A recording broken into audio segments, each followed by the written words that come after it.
전번 시간에 이어서 고주파에 대한 내용을 이어서 계속 강의를 진행하겠습니다. 그래서 고주파에 대한 강의는 앞으로 2시간에 더 걸쳐서 그러니까 고주파가 총 4시간에 걸쳐 강의가 되는 겁니다.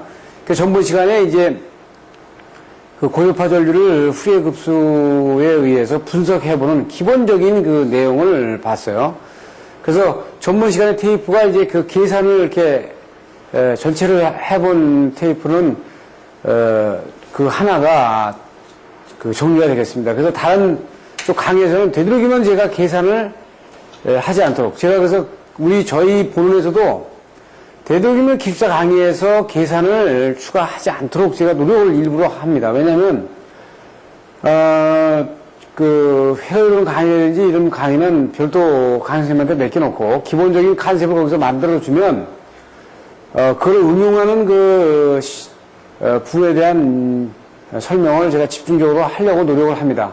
제가 미국 엔지니어들이 세미나를 하는 부분이라든지 이런 부분에 가보면 미국 엔지니어들의 기술적인 세미나 할 때 아주 계산을 하면 상당히 싫어해요.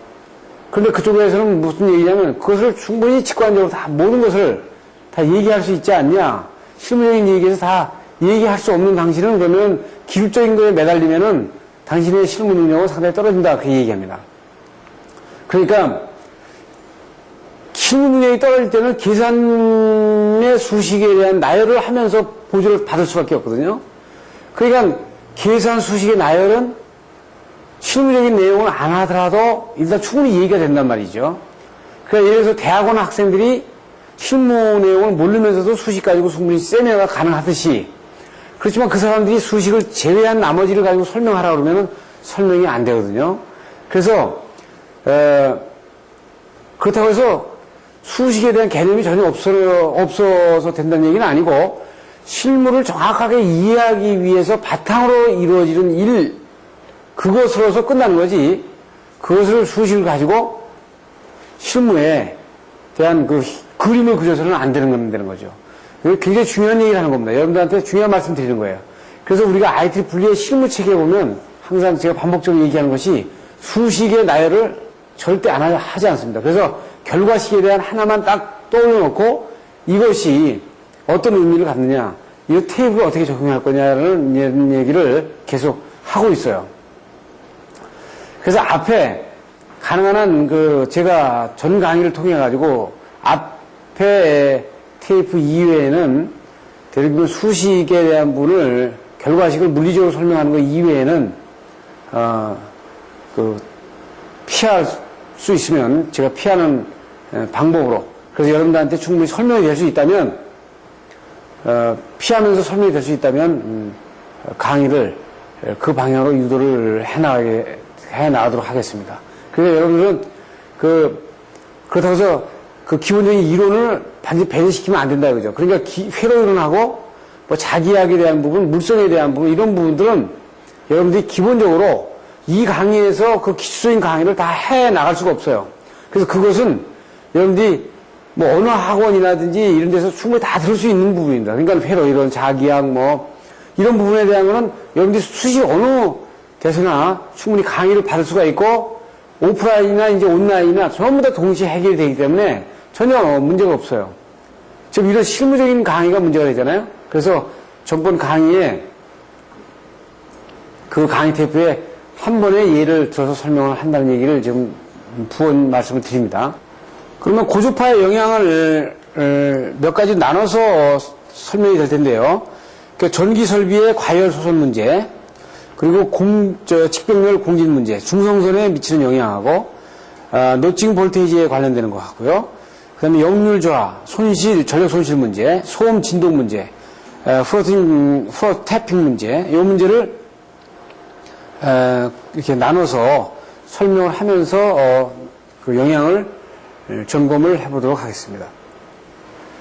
먼저 고주파에 의한 전기 설비 과열을 보게 되면요, 만약에 이런 고주파를 발생시키는 기기가 여기 설치되어 있다 그래요. 이 UPS가 만약에 설치되어 있고 전원에서 이렇게 공급이 되고 이 콘덴서가 설치되어 있으면 고주파 전류는 여기서 발생이 돼가지고 전원추로 갈 수도 있고 콘덴사처로 갈 수도 있으니까요. 그럼 여기 어떻게 돼요? XL과 XC에 올려 있잖아요. 그럼 이 XL과 XC는 주파수의 영향을 받는단 말이에요. 그러면 고주파가, 오고주파 발생이 돼가지고 용량성, 여기 F의 주파수가 오고주파 발생이 돼가지고 5배 증가했다고 보면 XC 값은 5분의 1로 줄어드는 거고 XL 값은 5배가 되는 거죠. 그렇게 되면 어떻게 있어요? 여기는 5배 XL이 되는 거고 여기는 5분의 1 XC가 되니까 당연히 임피던스가 이쪽이 적지 않습니까? 그냥 고주파 전류가 전부 다 이쪽에다 유입이 돼가지고 이 콘덴사가 과열돼가지고 소선이 되는 이런 상황이 되겠죠. 그래서 콘덴사에서 유입량은 기본 콘덴사의 기본파 전류에다가 고주파 전류의 자승이 합의되니까 상당히 크게 유입이 되는 그런 상황이 나오는 겁니다. 또 변압기 이제 과열 문제가 나오는데 지금 보시게 되면 만약에 여기다 리액터를 달아가지고 리액터를 많이 달아가지고 여기 임피던스를 맞춰놨어요. 그래서 여기 임피던스가 커요. 크게 맞춰놨으면 이 고주파 전류는 어디로 갈 수밖에 없냐면 변압기로 갈 수밖에 없다고. 이쪽이 만약에 이쪽에 XL 값이 이 XC 값이 여기 XC의 리액터까지 다른 합친 G 값이 클 경우에 이 XL의 임피던스가 적을 경우에는 고주파 전류가 이 전원추로다 들어가면 전원추로 되면서 어떻게 있어요? 이게 만약에 고주파 전류의 외부 나가는 부분을 막기 위해서 만약에 델타를 놓게 되면은 이 영상은 고주파가 안에서 순환을 하면서 과열이 되죠. 와전류 손실이 증가되죠. 이거 왜냐면 F 주파수가 증가되면 와전류 손실 증가가 되고 표피 스킨 이펙트도 주파수가 많을수록 상당히 이 영향은 상당히 큰 거죠. 스킨 이펙트도 표피 효과에 대한 손실도 안에 도체가 어떻게 보면 제거되는 이런 상황을 보면 이것도 주파수의 영향을 상당히 많이 받는 부분을 이제 뒤에 잠깐 봅니다. 누설 전류를 보게 되면요. 주파수가 만약에 증가를 하게 되면 XC 값이 내려가지 않습니까? 그러면 IC는 우리가 이렇게 볼 수 있죠. 이건 어떻게 되어 있는다고요? 어떻게 보시는 거랑 똑같이 하면 만약에 XC는 콘덴서에 걸리는 전압을 IC로 나눠준 거와 똑같죠? 그렇기 때문에 어떻게 돼요? IC는 VC의 XC하고 같으니까 이 XC 값이 어떻게 있어요? 2파의 FC분의 1이니까 이렇게 우리가 그려볼 수 있죠. 그러니까 주파수가 증가를 하게 되면 누설 전류가 아주 증가를 한다. 주파수가 증가를 하면 XC 값은 내려가지만 IC 값은 올라간다 하는 부분을 볼 수 있죠. 그러니까 이 누설 전류가 상당히 증가되는 부분을 볼 수 있어요. 그리고 이제 리액터와 콘덴서의 리액턴스 공진 특성인데 이게 상당히 이제 중요한 우리가 그림이죠. 지금 코일에 그 리액턴스에 대한 부분을 보게 되면 어떻게 있어요? 제로점부터 이렇게 리니어하다고 보면 이런 그 곡선을 이룰 겁니다. 코일 같은 경우에. 그러니까 주파수가 거의 제로에 가까우면 가장 그 콘덴서의 리액턴스가 가장 크겠죠. 그래서 무한대로 갈수록 거의 제로에 근접을 하는데 그러면 어떻게 됐어요? 콘덴서의 리액턴스 그림은 이렇게 될 겁니다. 그래서 중간에 이제 합성된 부분에 우리가 사용되고 있는 리액턴스예요. 네? 합성 리액턴스가 되죠. 그러니까 주파수에 따라서 합성 리액턴스인데 지금 64에서 사용하고 있는 것이 2점이다 이거죠. 2점. 약간 어떻게 돼요? 공진점으로부터 약간 밑으로 내려와 있는 점이죠. 60Hz에서 사용하고 있는 것이. 그러면 공진점 여기 있고 약간 밑으로 내려와 있는데 이게 고주파가 들어오면 어떻게 돼 있어요? 이게 이쪽으로 이동하죠. 주파수가 증가하니까. 그러다 보면 어떻게 돼 있어요? 이 공진점을 통과하게 돼 있어요. 공진점을 통과하면 공진점에 왔을 때 어떻게 있어요? 거의 임피던스가 제거돼 버린단 말이에요. 그러면 전원측에서 봤을 때는 부하측의 임피던스가 제거됐으니까 순간적이지만 엄청나게 많은 전류가 인내식 커런트가 들어갈 수 있는 그런 부분이 볼 수 있다. 그렇기 때문에 지금 이 그래프가 상당히 좋은 그래프로 나타나고 있는데 여러분들 쉽게 나타날 수 있는데 이 점에서 우리가 60Hz가 선정이 되어 있기 때문에 이 부분을 어떻게 할 거냐가 문제죠. 이거 못 오게 하기 위해서는 L이 어떤 고주파가 들어오더라도 그 선로에서 고주파가 들어오더라도 C 값을 공기 값을 넘어가지 못하도록 L 값을 크게 하는 수밖에 없죠. 만약에 직렬 공진을 보게 되면 고주파를 발생시키는 발생원이 여기 있다고 그래요. 그러면 여기서부터 고주파 전류가 나와서 전원추로도 가고 만약에 다른 콘덴사처로도 이렇게 갈 겁니다. 그런데 이 전원 측의 임피던스가 상당히 커요. 아주 상대적으로 커가지고 이 고주파 전류가 전부 다 이쪽으로 흘렀다고 가정을 해보면 등가열을 그리면 어떻게 있어요? 이쪽에 전원 측의 임피던스가 아주 커가지고 그쪽으로 못 가고 이 고주파 전류가 이 순수 콘덴서 쪽으로만 흘렀다고 보면 지금 어떻게 있어요? 이 부분과 이 부분에서 공진이 나타나겠죠. 이 두 개의 임피던스가 같은 매칭이 될 수 있어요. 그러면 전원 측에서 봤을 때는 이게 직렬 공진이 되는 거죠. 직렬 공진이 되는 겁니다. 이랬을 때 이 임피던스가 떨어지는 부분이 있고 또 병렬 공진을 보게 되면 사이스타 부하에서 전원 측으로 가고요. 콘덴사 쪽으로 가는데 이것이 적절하게 나눠져. 전원 측 이 임피던스가 거의 골고루 돼가지고 적절히 나눠져서 전원 측으로도 가고 콘덴사 쪽으로 가는데 이 전원 측은 이 L에 의한 리액턴스만 있잖아요. 그런데 콘덴사 측은 여기 한류 리액터하고 콘덴사에 조합된 G가 있거든요. 그럼 이거에 의해서 되어 있어요. 주파수에 따라서 아까 말씀드린 대로 공진점이 만들어지니까 이렇게 공진이 되면 고주파 전류 원에서 봤을 때는 병렬 공진이 되죠. 그러면 어떻게 있어요? 이 전원 측과 이 콘덴사 측이 임피던스 매칭이 돼가지고 이 임피던스가 똑같아져 버리는 거예요. 그러면 이 전원 측에 전원을 공급하는 측에서 보게 되면 이 전체가 임피던스가 제거돼 버리는 거지. 네? 임피던스가 제거되는 거예요. 제거되니까 상당히 큰 전류가 순간적으로 유입할 수 있다. 그래서 콘덴사에 유입되는 전류는 발생된 전체 고주파 전류를 이 병렬로 구성되어 있는 리액턴스의 합에다가 어디 있어요? 전원 측에 반비례적으로 다 그러니까 전원 측에 그 리액턴스가 어떻게 있어요? 이 전원 측의 리액턴스가 고주파 전류가 그 F 주파수가 변한 그 리액턴스가 되잖아요. 그 값을 넣어주면은 일단 IC로 흐르고 그러니까 여기가 커지면은 즉 IC로 어디 여기가 크면은 IC로 상당히 어떻게 있어요? 상대적으로 이 값이 크면은 꺾고 여기 값이 크다 보면 이쪽으로 다 흐르지 못하고 이쪽으로 흐르니까 이쪽 전류가 커지는 거죠. 예? 여기 값이 커지면 또 전원 측에도 마찬가지죠. 전원 측으로 흐르는 것도 콘덴사 측의 값이 커버리면 일로 못 흐르고 어떻게 됐어요? 이쪽으로 흐르죠. 그러니까 콘덴사 쪽에 값이 커버리면은 전원 측의 값이 커버리는 거예요. 예. 이렇게 볼 수 있다고요.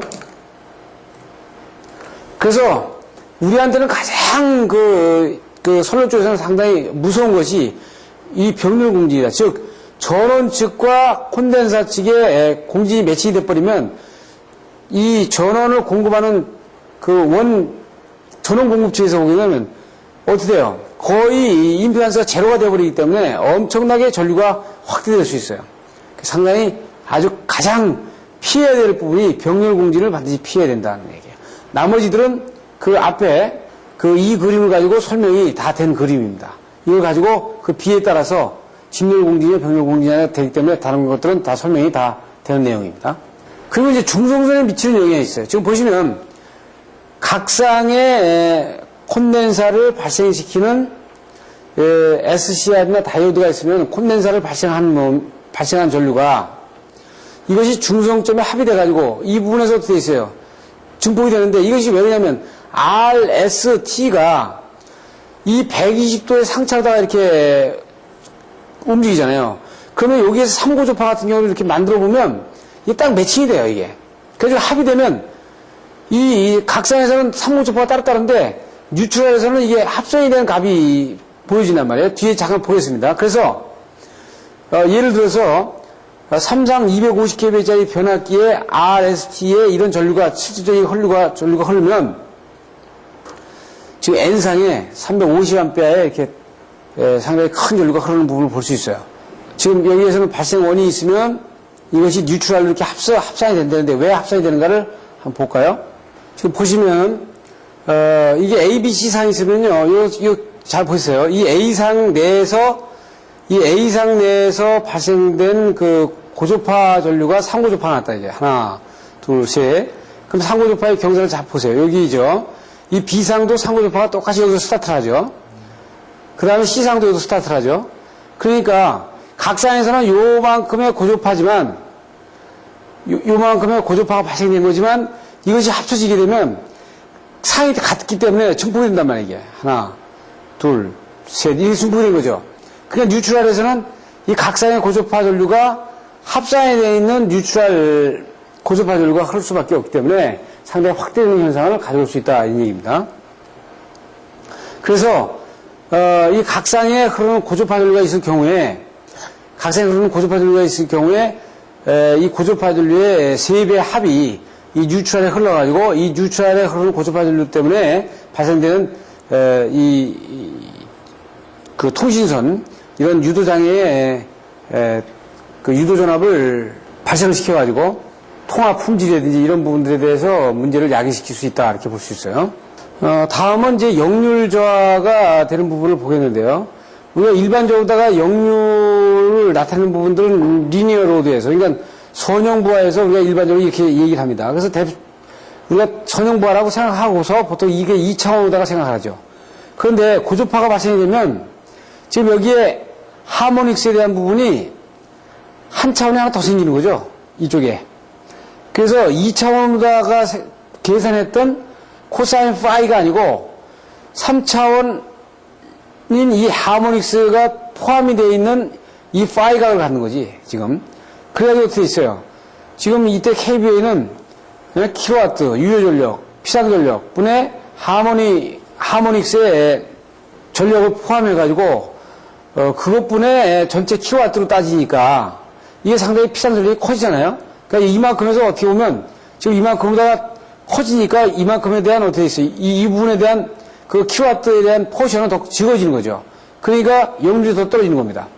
그래서 고조파 전류하고 이제 무부하 철선이 고조파 전류가 들어갔을 때 무부하 손실이 됐다 그러면은 이제 그 고조파 전류가 포함된 철선이 지금 이런 형태로 나타난다 그러면 이것이 부하가 이제 포함이 되면 이런 형태로 옮겨오죠. 그러니까 왜냐면 부하가 포함이 되면은 여기에 동선이 플러스 되는 거고, 그렇죠. 철선에다가 동선이 플러스 되는 거고, 부하가 올라갈수록, 이제 여기에 대한 그 스킨 이펙트라든지, 그 표리 부하선이라든지 이런 것들이 더 증가가 되죠.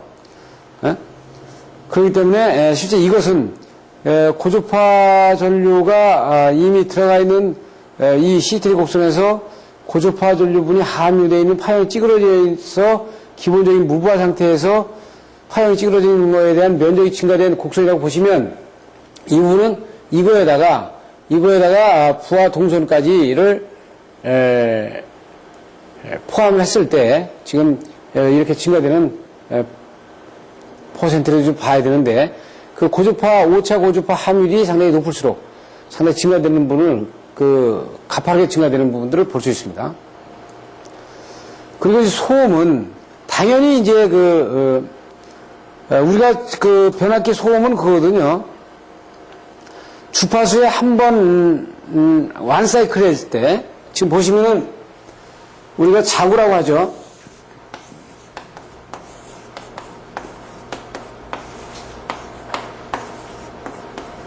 이 자구가 있으면 이거를 이런 방향으로 밀었을 때 바깥의 외부에서 NS로 이렇게 밀었을 때 여기에 대한 자구가 이런 방향으로 쓸 겁니다. 그죠? 그리고 이 방향으로 밀었을 때, 역방향으로 밀었을 때는 이 자구가 이런 방향으로 반대 방향으로 쓸 거예요. 그럼 이 도메인 월이, 이 자구가 이런 방향이 변환이 되면서 이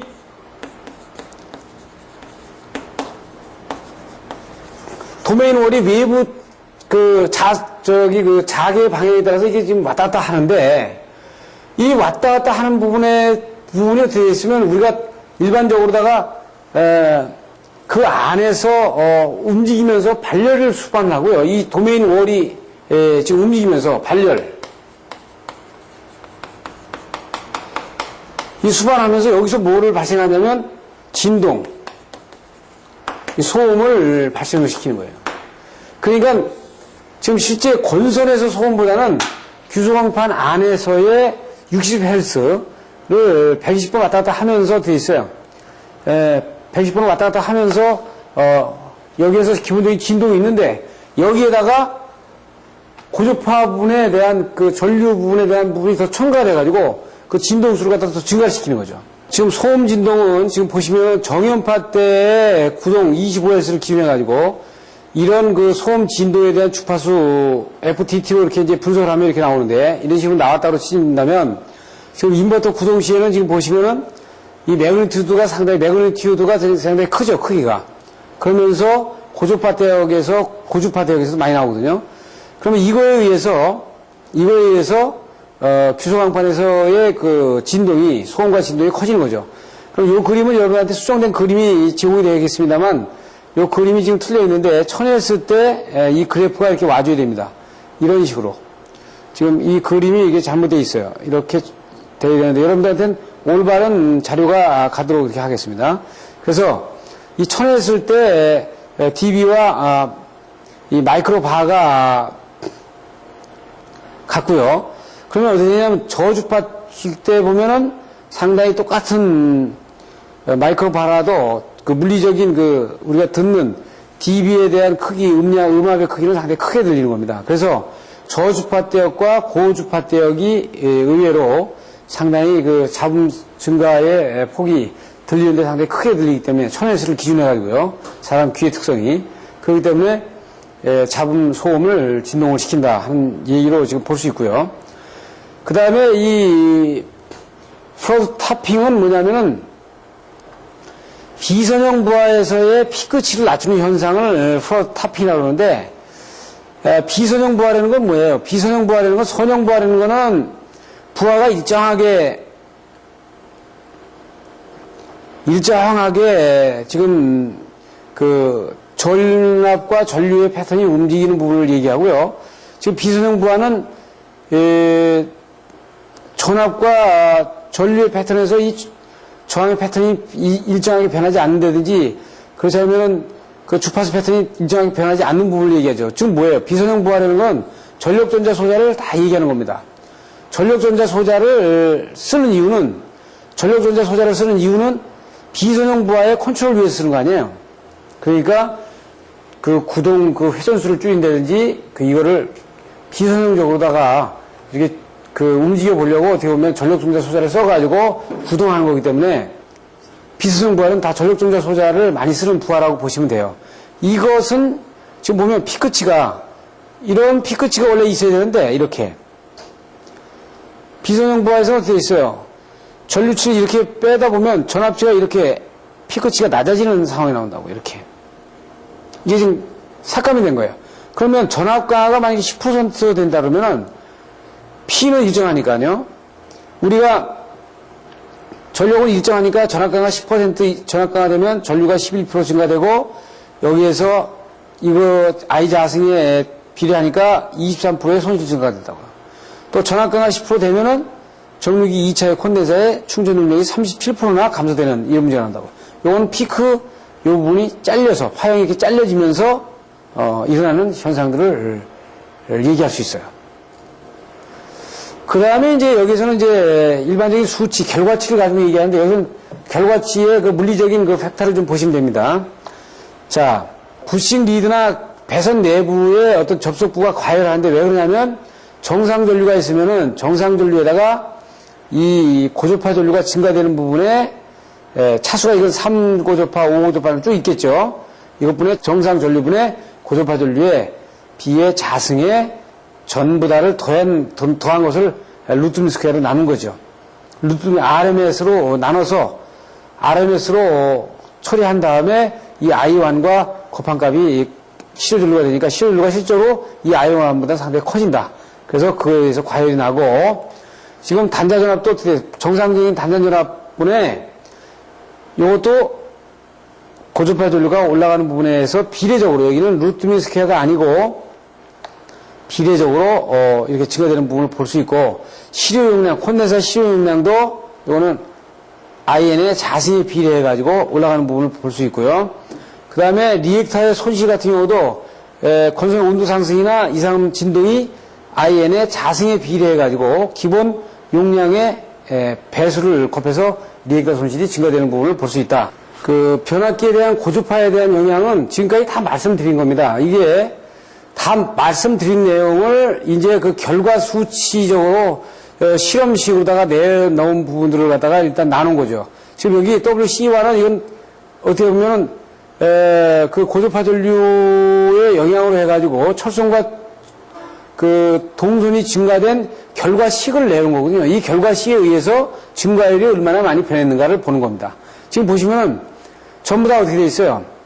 지금 이쪽에서는 지금 WC는 이건 기본이고 기본파고 기본파에 대한 동선이고 WC는 철선의 고주파가 들어감으로 해가지고 동선이 증가된 부분을 보는 거거든요. 그럼 여기는 저기가 스킨 이펙트 부분이 포함이 됐다고 보시면 되고요. 철소는 지금 히스테리시스 곡선의 면적 추가라고 보시면 됩니다. 면적 추가. 이 면적 추가에 의해서 철소이 증가되는 부분의 증가율을 나타냈죠. 그 다음에 철심의 자화 현상도 어떻게 돼요? 자화 현상은 처음에 어떻게 된다고 그랬냐면은, 지금 보통 우리가 일반적인 전번에 앞에서 말씀드린 것처럼, 히스테리시스 곡선이 일반적인 히스테리 곡선이 이렇게 된다면, 처음에 전압을 인가를 하게 되면은요, 지금 규소광파라든지 이런 부분이 자구가 형성이 안 돼 있기 때문에, 한 방향으로 안 돼 있기 때문에, 이 방향을 만들기 위해서 처음에 자화 전류가 상당히 크게 흐른다고 했어요. 그러니까 두 번째도 많이 흐르죠, 이렇게. 두 번째 뒤에 사이클. 그럼 이게 점점 이게 길어지는 겁니다, 그러니까. 그 두 번째 사이클에서는 이게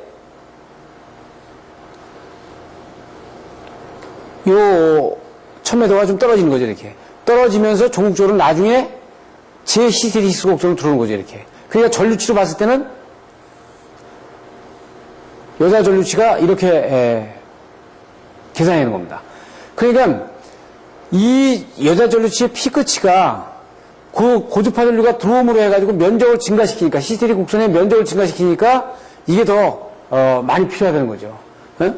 그래서 그렇게 됨으로 해가지고 델타 L만큼의 인덕턴스 분이 증가를 하기 때문에 이 손실이 증가되는 부분을 보여주고 있어요. 간단한 예로 변압기에서만 지금 봐도 변압기에서 철선 증가하죠, 동선 증가하죠, 그리고 여자 전류분에 대한 증가되죠. 그렇기 때문에 그 손실 증가된다는 부분은 그 동선과 철선이 증가된다는 부분은 발열이 따르는 거죠. 거기 진동 따르는 거죠. 뭐 파형이 찌그러져가지고 생산품에 무슨 문제가 주는 거는 별개를 하더라도 이런 부분에서 상당히 악영향을 갖다 주는 겁니다. 그러면 변압기에서 나타나면 다른 규소광판과 동선을 쓰는 데는 똑같은 현상이 나타나는 거거든요. 그럼 그 파라미터만 좀 다를 뿐이지 그 손실 패턴은 똑같다고요. 그렇게 보시면 돼요. 예? 그래서 고주파 전류를 이제 좀 내려야 된다는 얘기를 계속적으로 하는 얘기가 그래서 하는 겁니다. 변압기를 이해하시면 나머지 건 똑같아. 그 대신 거기 들어가는 형태에 따라, 형상에 따라서 발전기, 전동기, 형상에 따라서 파라미터가 계수가 좀 달라지는 거지 그 나타나는 현상은 똑같은 현상입니다.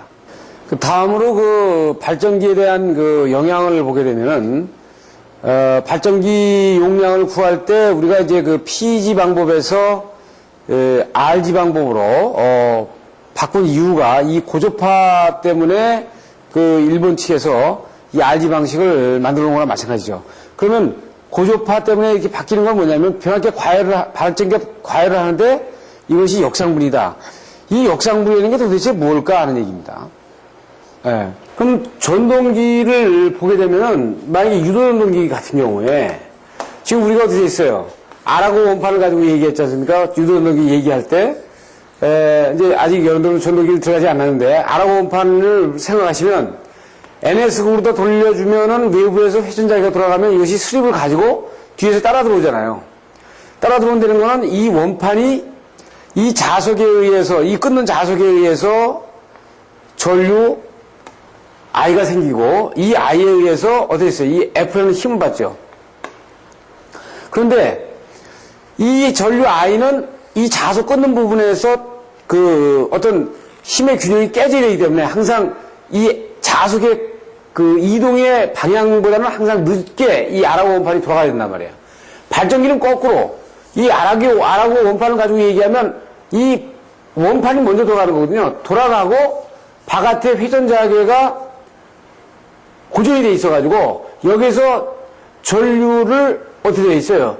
돌아가는 이 R하고 원판에서 거꾸로다가 이쪽으로다가 유기를 시켜주는, 그래서 바깥으로다가 전압을 빼주는, 전류와 전압을 빼주는 방향이죠. 그러면 R하고 원판은 주도운동기는 항상 바깥에 고정자석보다는 고정자계, 고정자 권선, 이거하고 같이 얘기가 되겠습니다. 고정자 권선이 항상 먼저 돌아가고, 이거 외부에서 전원이 들어오는 거니까요.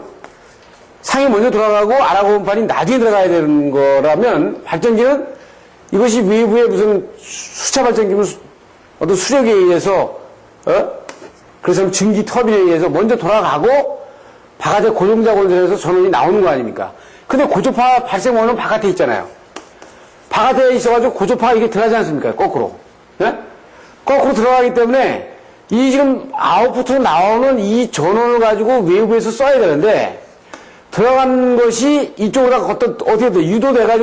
유도돼서 R하고 원판에 이 회전 자계에서 발생시킬 수 있는 그 에너지의 어떤 그 자속에 대한 그 크기를 갖다가 감소시키는 영향을 주죠. 거꾸로다가. 이 반대 방향으로 주는 거기 때문에, 그래서 이 감소가 되기 때문에 여기서 과열나고 이 바깥의 회전 자계에서 과열 발생되고 손실이 증가하는 거예요. 그러니까 역상분이라는 건 지금 정상 전류는 발전기로부터 빠져나오는데 고조파 전류운이 원이 이쪽으로 유입하면서 반대적으로 감소 현상을 주기 때문에 이게 발전기가 과열을 하고 여기에서 댐파 권선이라든지 이런 부분에서 쇠기를 하기 때문에 출력이 상당히 떨어지는 그런 문제가 생긴다 하는 얘기를 지금 하고 있는 겁니다.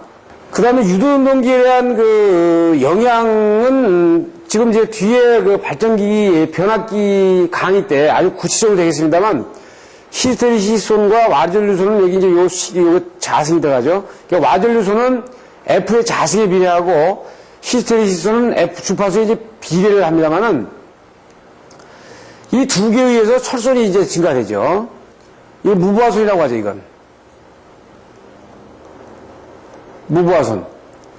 그러면 이 무부하손이 주파수의 히스테리시스손은 자승에 그냥 주파수에 비례하고 와전류손은 자승에 비례하기 때문에 고조파 전류가 들어간다는 자체는 이 주파수의 이 크기를 갖다가 상당히 더 증가시키는 결과가 되기 때문에 이 철선의 경우만 봐도 히스테리시스손과 와전류손이 일단 그 증가를 하고요.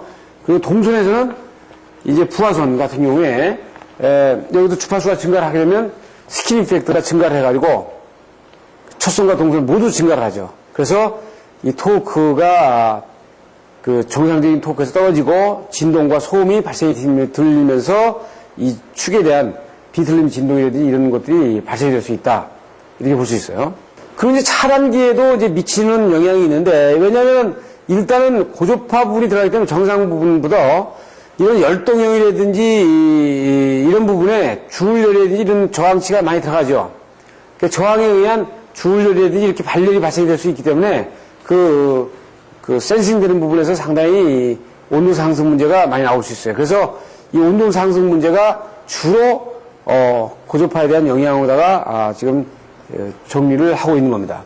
그래서 외역률을 지금 그 정상 주파수분에 고조파 성분이 들어가 있는 걸 갖다가 외역률이라고 하는데, 그러니까 정상 주파수의 시료치분의 전 고조파 성분의 시료치를 백분율로 나타나는 것을 외역률이라고 하는데, 이 외역률과 파고치가 그 정상분에서의 그 기존 그 범위 내에서 들어가줘야 되겠다 하는 부분을 배선 차단기에서도 얘기를 하고 있는 거예요. 당연하죠. 왜냐하면 그 센싱, 그 엘리멘트라든지 모든 센서, 트립, 코일이라든지 이 구동부가 모든 것이 정상 주파수, 정상 전압, 정상 전류의 파형에 의해서 이것이 감도가 정해져 있기 때문에 여기서 파형이 찌그러져 들어가게 되면 당연히 여기에 대한 영향이 좋은 영향이 아닌 악영향을 받는 것은 당연한 결과라고 볼 수 있어요. 지금 여기서 보시는 것처럼 이거 하는 예입니다만, 만약에 그냥 컴퓨터 부하가 이렇게 있는 경우에 B점에서 체크를 했을 때 B점에서 체크했을 때 전압의 파형을 전류의 파형을 이렇게 일단 셀렉션에서 썼을 때 전압 파형이 찌그러진 부분을 B점에서 체크했을 때 우리가 이렇게 찌그러지는 부분을 볼 수 있어요. 근데 만약에 여기 사이리스와 제어 부하가 있는 경우에 이 C점에서 체크를 하게 되면요, 이 형광등 부하 쪽에 전원축에 들어가는 부분에 사이리스와 제어 장치가 있는데 어떻게 돼 있어요? 이 C점에서 체크할 때는 이 고주파 부하가 이렇게 함유가 되는 경우에 똑같은 파형이 찌그러지는 부분에서도 아주 심하게 찌그러지는 부분을 상당히 우리가 측정의 결과치를 가지고도 볼 수 있다는 얘기를 보여주고 있는 겁니다.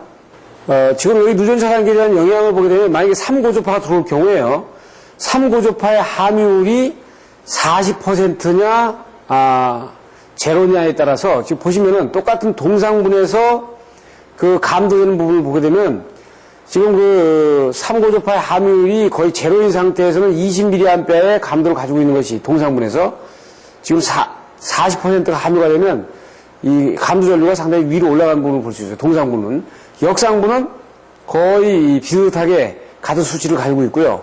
지금 만약에 7고주파, 이제 만약에 차단기 같은 경우 입장에서 7고주파가 부담이 없는 부분이죠. 그렇게 되면 실제 지금 제로인 상태, 전혀 함유가 되지 않는 상태에서는 20mA로 정상 만약에 감도 전류를 가지고 있다 그러면은 여기 40mA 정도 되면 약 30mA 정도로 감도 전류가 올라가는, 그 감도 전류가 이렇게 센싱이 좀 무뎌지는 부분을 볼 수 있다 이거죠. 그래서 이 누전 차단기에 선전할 때는 여기에 누설되는 지락 전류에 대한 부분들에 대한 예상 지락 전류를 다 더하고 여기에 고주파에 대한 팩터까지를 다 감안한 전류치를 센싱할 수 있는 누전 차단기를 선정해 줘야 되는 그런 그림을 보여주고 있습니다. 지금 보호계전기에 대한 영향은, 디지털에 대한 영향은 이제 여러분들이 나중에 DSP에 대해서 배웁니다. 제가 DSP에 대해서 강의를 하는데, 이 DSP 강의를 하면은 여기서 나오겠지만 전혀 문제가 되는 게 없어요. 지금 전혀 문제가 되지 않는데, 이 아날로그에 대한 부분은 상당히 이 보호계전기 쪽에도 고주파 영향을 많이 받는 거죠. 그래서 디지털은 고주파에 대한 영향을 거의 받지 않는다고 보시면 돼요. 왜냐하면 이것은 부호 처리, 신호 처리를, 아날로그로 신호 처리를 해버리기 때문에 큰 문제가 안 되는데, 이 아날로그형의 보호계전기 쪽에서 고주파 영향을 받을 수 있다. 그래서 이렇게 고주파 전류가 상당히 전반적인 산업, 간선 설비라든지 부하에 전반적으로 상당히 좋지 않은 영향을 주기 때문에 전압 고주파의 함수하고 그다음에 전류 고주파의 함수, 요 두 개를 합친 등가 방해, 어떤 고주파 전압과 전류치의 함수가 전체의 포션이 간선의 몇 % 이내에 들어가야 되겠다라는 걸 기준을 만들어 놨어요. 그래서 대부분 이제 외국 문헌에 관련되는 부분이지만은, 우리 같은 경우 예를 들어서 22kVA 같은 경우에 22kVA 같은 경우 69kVA 밑이니까 보통 한 맥시멈 고주파 전류가 함유율이 5.0% 미만으로 돼야 되고, 보통 어떻게 되어 있어요? 잔업설비에는 3.0 정도 들어가면 되겠다.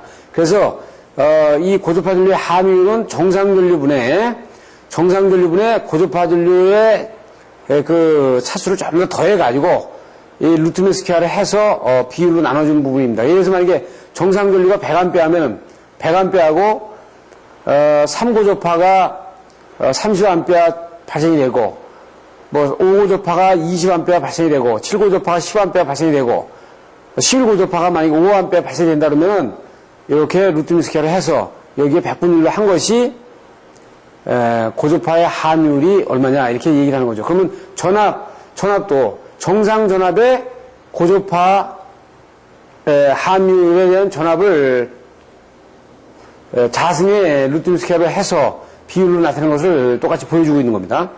그리고 이제 등가 방해 전류는 이퀴발런트 디스터빙 카렌트를 해가지고 통신 유도 계수가 함유된 통신 유도 계수와 영상 고주파 전류의 팩터를 두 개로 자승을 해서 루트민 스퀘어로 이렇게 나눠준 값입니다. 그러니까 어떻게 보면 통신 유도 계수가 크다는 얘기는 상당히 같이 근접해 있고, 그 다음에 런을 같이 굉장히 많이 하게 되면 이 통신 유도 계수가 상당히 커지겠고, 영상 고조파 전류는 어떻게 있어요? Y 회로에서 상당히 커지겠죠. 이 IN이 커집니다. 그래서 이 영상 고조파 전류의 자승과 이 통신 유도성과 그 뉴트럴 선이 얼마나 많이 붙어 있고 런을 많이 하느냐에 따라서 통신 유도 계수가 커질 수 있으니까 이거에 대한 등가 방해 전류로 이렇게 볼 수 있어요. 그래서 고조파 전류의 관리 기준에서는 지금 다음 표에 보는 바와 같아. 앞부분에서는 전압을 가지고 봤고요. 고조파 전류는 다음 뒤표에서 본 바와 같습니다. 그래서 마지막으로 이제 고조파의 대책을 보게 되면 지금 우리가 쭉 얘기하면서 몇 가지를 얘기했지만 전체적으로는 어떻게 되어 있어요? 항목을 좀 보시게 되면 일단 다상화시키는 길이 고조파 전류를 발생시키는 수치를 가장 적게 할 수 있다. 그 다음에 페이지를 쉬프트 시키는 겁니다. 쉬프트 시키고요. 그리고 단락 용량을 증대시키고 적정 용량을 선정을 하면서 콘덴서용 리액터를 설치하고 수동 필터, 패시브 필터와 액티브 필터를 설치하고 리액터를 설치하는 부분, 노칭 볼테이지를 개선하는 부분, 그 다음에 PWM 방식을 도입하는 부분, 그리고 중성선에서 만약에 영상 고조파가 발생했다면 그 고조파를 어떻게 처리를 해서 그 3상 고조파를 없앨 거냐, 5상이나 3상 고조파를 없앨 거냐 하는 부분에 대책을 볼 수 있어요. 그 내용을 들여다보면 다음과 같습니다. 지금 말씀드린 것처럼 다상화시키는 것은 6상 전파보다는 12상 전파가 이렇게 보면 상당히 아주 조밀하게 자르기 때문에 여기에 대한 그늘이 상당히 그 파형에 찌그러진 그늘이 상당히 적을 수밖에 없어요. 그래서 6상 전파보다는 12상으로, 12상 전파보다는 24상으로 이렇게 하는 게 좋겠죠. 그런데 이제 이건 뭐 위로 파형은 좋아지지만 이제 컨트롤 기능이 이제 복잡해야 되고 그러니까 신뢰성 이런 부분에서 조금 떨어지는 부분이 있지만 일단 다상화시키는 길이 고조파 전류를 줄이는 길이다. 대표적으로 수식 보면 우리가 돼 있어요. 고조파 전류 IN은 KN에다가 정상 전류의 N을 나누지 않습니까? 그러니까 여기서 만약에 고조파 전류 5고조파, 고조파 전류 7고조파, 9, 11 이런 고조파가 나온다 그러면 정상 전류가 100A라고 하면 5고조파 때는 5로 나누는 거 아니에요? 그리고 이 KN 값이 그때 이 그래프에서 해보면 0.98이다 말이에요. 예를 들어서 이렇게 되겠죠. 그럼 수치가 5고조파가 나오는 거고 7고조파는 100을 7로 나누고 이 팩터가 또 떨어지죠. 0.95. 그러니까 이거보다는 상당히 떨어질 거라고요. 이거보다는 떨어진다 이거죠. 그리고 9고조파 9를 100으로 나눠주고 또 0.9 이런 식으로 떨어지잖아요. 이건 더 떨어지죠. 11 11에 100 그래서 이 0.85다. 그러면 이 부분에서는 더 떨어지죠. 근데 문제는 어떻게 있어요? N은 MP 플러스 마이너스 1이니까 몇 차수의 고조파가 발생되냐? 발생. 고조파 차수는 어떻게 6상 전파를 한다. 그러면 첫 번째는 플러스 마이너스니까 어떻게 5하고 7 이렇게 나오겠다.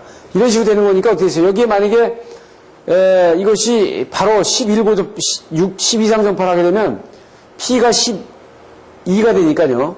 플러스 마이너스 1이 되면은 11과 13 고조파서부터 나오니까 밑에 저차수의 고조파가 상당히 다 안 나오죠. 그렇기 때문에 고조파의 다펄스화를 하면 6펄스를 12펄스로 하게 되면 지금 보시면 5고조파가 어떻게 되어 있어요. 6펄스 때는 17.5가 나오다가 퍼센트가 나오다가 2.0으로 확 떨어지는 부분을 볼 수 있어요.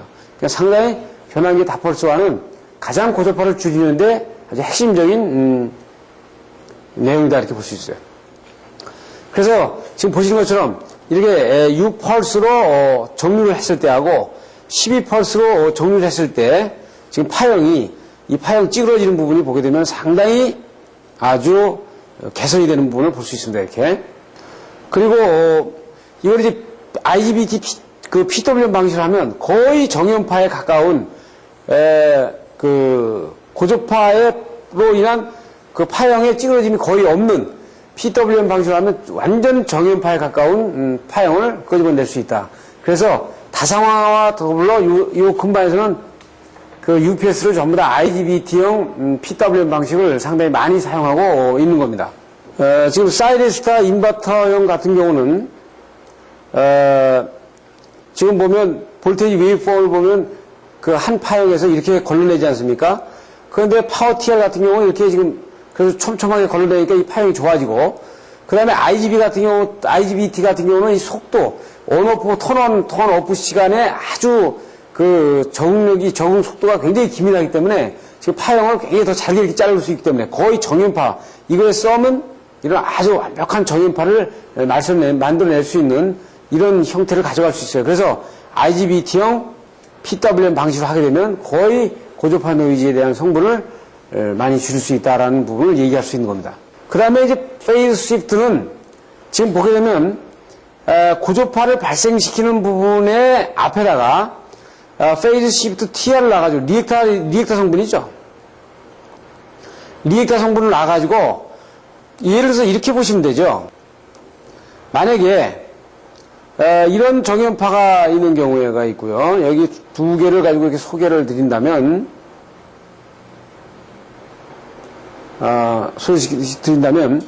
만약에 상고저파가 똑같이 발생이 되더라도 위에 거는 상고저파 발생이 되는데 여기서부터 만약에 상고저파가 발생이 된다고 칩시다. 이렇게 하나, 둘, 셋. 이렇게 상고저파가 이렇게 발생이 돼요. 이렇게 되는 파형이 있고, 여기서는 상고저파가 이렇게 해서 이 페이즈 안에서 이렇게 발생이 돼. 이렇게. 그럼 요거 같은 경우는 합이 말이에요. 합이 어떻게 돼 있어요? 이것과 이것이 합이 되게 되면 파형이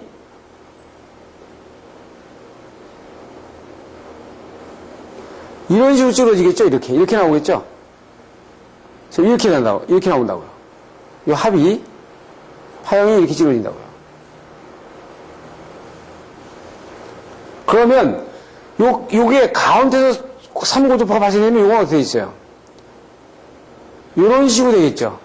그러니까 어떻게 파형이 찌그러지긴 찌그러지는데 이것보다는 상당히 어떻게 있어요? 예? 많이 범위가 줄어든단 말이에요. 그러니까 어떠냐면 3고저파 발생되는 걸 이렇게 쉬프트 시키지 않는 거야. 이 안쪽으로 이렇게 가지고 들어오는 거죠. 그래서 어떻게 돼요? 그 파형 내에 그 정연파에 가지고 있는 그 각도 내로 이 발생한 고저파가 외부로 나와 있는 그 각도를 가지고 있는 것을 안으로 갖고 들어와가지고 일단 쉬프트를 시키게 되면 그나마 파형이 찌그러지는 부분이 상당히 이 자기 그 정연파 내 궤도에서 찌그러지기 때문에 그래도 크게 많이 벗어나지 않는 거죠.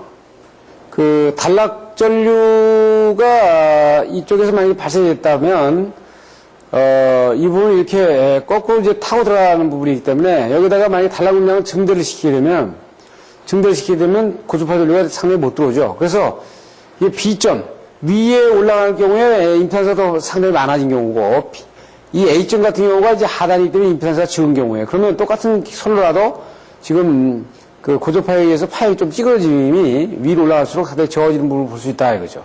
그러니까 이것은 임피던스를 증대시키면은, 단락음량을 증대시키는 얘기는 임피던스를 증대시키는 거기 때문에 그것은 고저파 전류의 유입을 막는 방법이 되는 거다, 이렇게 볼 수 있어요. 그리고 하나는 이제 콘덴사에 직렬 리액터를 설치를 해가지고 그 용량성이 안 되게끔 하는 거죠. 그래서 5고저파가 많이 들어오는 데는 XL과 XC가 그 공진되는 포인트를 넘어가야 되니까 한 지금 0.05, 4% 나오잖아요. 0.04에서 4% 나오니까 이걸 여유있게 한 6%로 잡고, 그 다음에 상고저파 같은 경우는 0.11이 나오니까 약 13%, 15%의 13에서 15%의 리액터를 설치를 해주게 되면 이 최소한 공진점은 가지 못하지 않느냐. 왜냐면은 여기 C가 있고 여기서 고저파 전류가 발생돼가지고 이쪽으로 들어가는데 여기다 L을 2%나 한 3% 더 상위되게끔 항상 설치해놨기 때문에 어떤 상황에서든지 이 L 값이 크지 C 값이 클 수가 없거든요. 그래서 이렇게 해주면 그 공진으로 인한 그 콘덴사의 소송이라든지 이런 부분들을 막을 수 있다. 이렇게 볼 수 있습니다.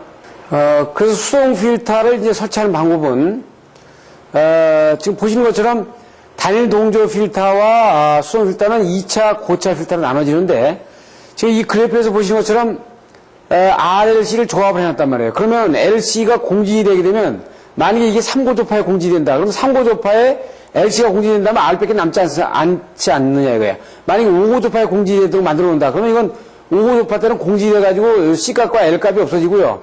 이 R값밖에 안 남잖아요. 그러니까 이 공진점이 발생이 되는 때 이 R값만 존재한단 말이에요.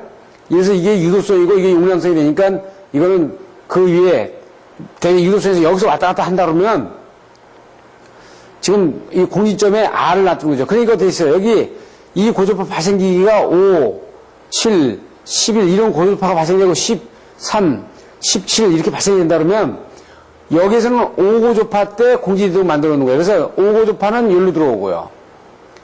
열로 들어와가지고 이 R에서 소비가 되는 겁니다. 이 LC가 공진을 해가지고. 그럼 7고조파는 1로 들어오고요.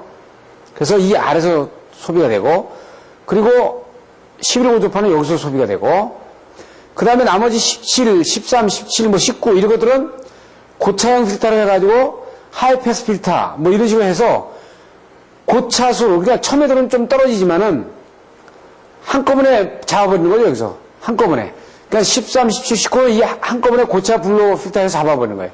그러면 실제로 이쪽에다가 상호조파는 이쪽은 임피던스가 높고 여기 임피던스가 거의 제로니까 5호조파 같은 경우 나오다 보니까 여기 임피던스가 높고 여기 임피던스가 지금 5호조파 블로 여기가 있으니까 됐어요. 일로 가버리고 7, 11 고차 필터까지 잡으면은 지금 고조파 전류는 여기서 다 지금 잡혀지고 이 바깥으로 다 나가는 부분이 상당히 감소가 되겠죠. 그 다음에 능동 필터는 어떻게 하냐면 2차 그 부하에서 어느 파형을 만들어내느냐, 고조파 파형을 어떤 파형을 만들어내느냐에 따라서 이 능동 필터가 계속 검출을 해가지고 반대 파형을 만들어내는 거죠. 그러니까 만약에 고조파가 만약에 이런 파형을 만들어낸다 그러면 이 능동 필터에서는 반대 파형을 이렇게 만들어내가지고 이거를 합쳐서 썸이 됨으로 해가지고 이 전원 측에 고조파 전류가 나가는 부분을 막아주는 거죠. 상당히 아주 완벽한 필터 기능이라고 볼 수 있어요. 그런데 비싸고 그다음에 그 신뢰성 문제가 굉장히 개런티가 돼야 되는 그런 부분이 있습니다. 왜냐하면 이걸 믿고 있다가 만약 이 부분이 그 2차 부하에서 나타나는 그 파형에 반대 파형을 만약에 못 만들 때 그 위상각이 다를 때는 상당히 큰 고조파 전류를 더 확대시키는 그런 결과가 나오는 거예요. 그렇기 때문에 신뢰성 문제가 굉장히 중요하다. 그 다음에 리액터를 설치하는 겁니다. 리액터를 직류 계통에 교류 쪽에서도 그렇고 직류 쪽에서도 리액터를 설치하면 이거는 이제 노칭 볼테이지라든지 이런 부분들을 줄이는 거기 때문에 뒤에 조금 나올 겁니다.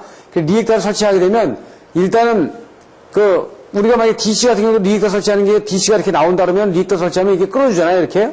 그렇기 때문에 파형이 아주 매끈하게 되거든요. 그래서 DC 측과 AC 측 다 이 고조파를 발생시키는 이 정류기 양단 측에다가 DC 필터와 AC 필터를 동시에 설치하는 그런 방법을 동원하는 겁니다. 노칭 볼테이지는 뭐냐면 턴온, 턴오프예요.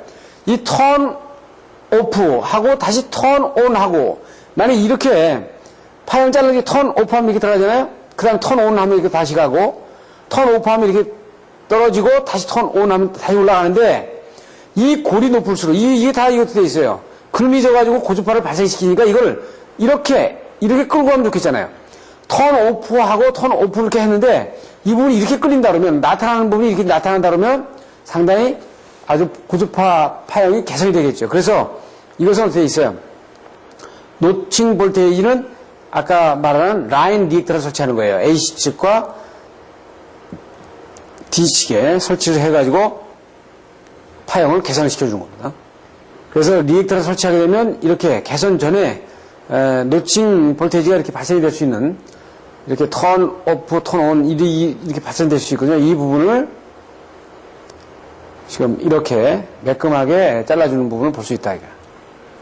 지금 중성선에 Y 같은 경우에 지금 앞에서 배운 대로 만약에 A0, B0, 뭐 C0에 영상 전류가 흘러가면 여기 어떻게 있어요?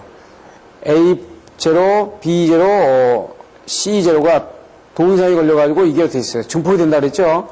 그러니까, 여기에 결선을 갖다가 반대 방향으로, 지금 이건 A 제로, B 제로, C 제로가 같은 방향으로 걸리니까 이놈이 세 개가 합쳐져가지고 돼 있어요.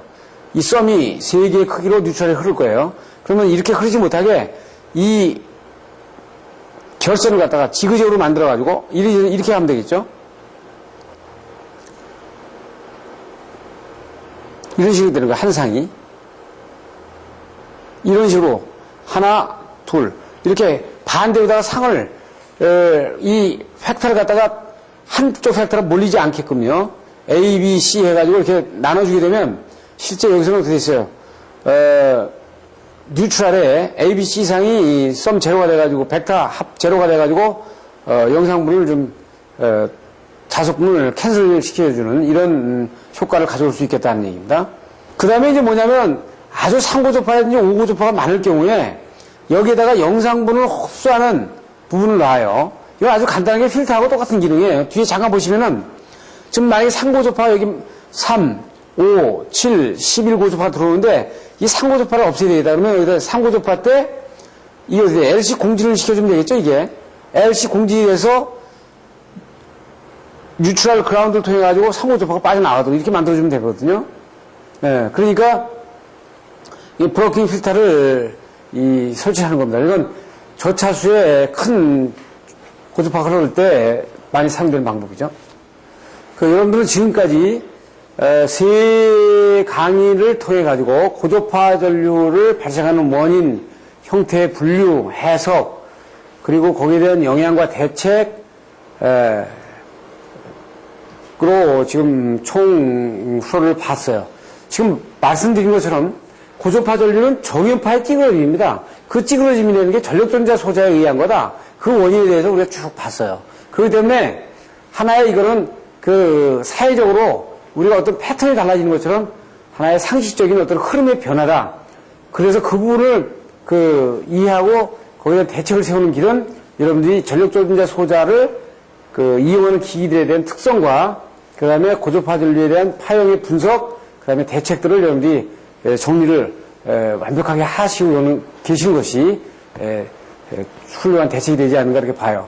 시험 문제에 한 문제 나오지 않더라도 이 문제가 어느 문제로 딱 결부가 되지 않더라도 이全반적인 내용들이 전부 다 이 크로스 체크를 해서 나오기 때문에 여러분들이 상당히 꼭 깊게 공부를 해줘야 됩니다. 자료들은 상당히 깊게 여러분들한테 가기 때문에 그런 부분들을 가지고 다시 보시고 만약에 이해가 좀 안 되는 부분이 있으면 전력전자 소자에 대한 책을 또 전문책을 좀 더 깊게 들어가서 보고 이해를 구하시면 아마 좋은 효과를 가져올 겁니다. 감사합니다.